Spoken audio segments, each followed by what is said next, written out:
L'Afrique a déjà annoncé qu'elle s'apprêtait à acheter 270 millions de doses de vaccins. Et ce processus est maintenant coordonné par les CDC Afrique dans le cadre de ce qu'on appelle la plateforme continentale de fourniture médicale.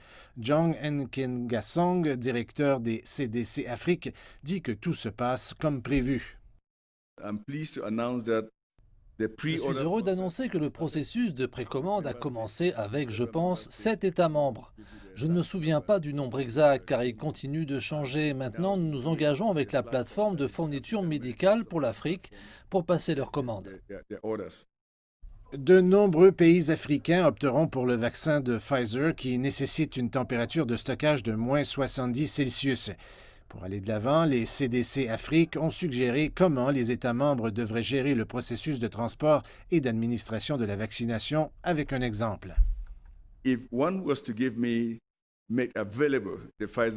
personne ne veut mettre le vaccin Pfizer à ma disposition et si un ministre éthiopien dit « qu'est-ce que je vais faire ?», je fais les choses simples suivantes.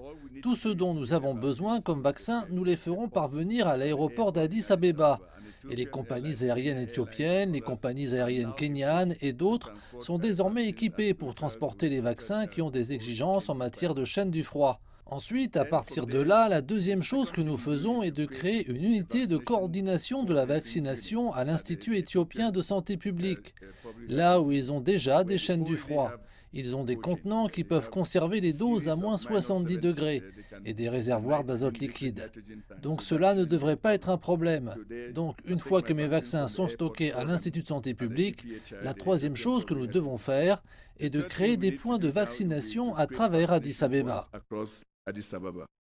Le docteur Nkengasong dit que si la formation des agents de santé sur l'administration des vaccins et la mobilisation publique peut être bien mise en œuvre, cela peut garantir une vaccination réussie de millions de personnes dans une mégalopole dans un court laps de temps. En Afrique, 3,3 millions de cas ont été signalés à ce jour. Cela représente 3,5 % du total des cas signalés dans le monde. De ce nombre, 83 % se sont rétablis. 81 000 décès liés à la COVID-19 ont été signalés à travers le continent, soit environ 4 % des décès signalés dans le monde.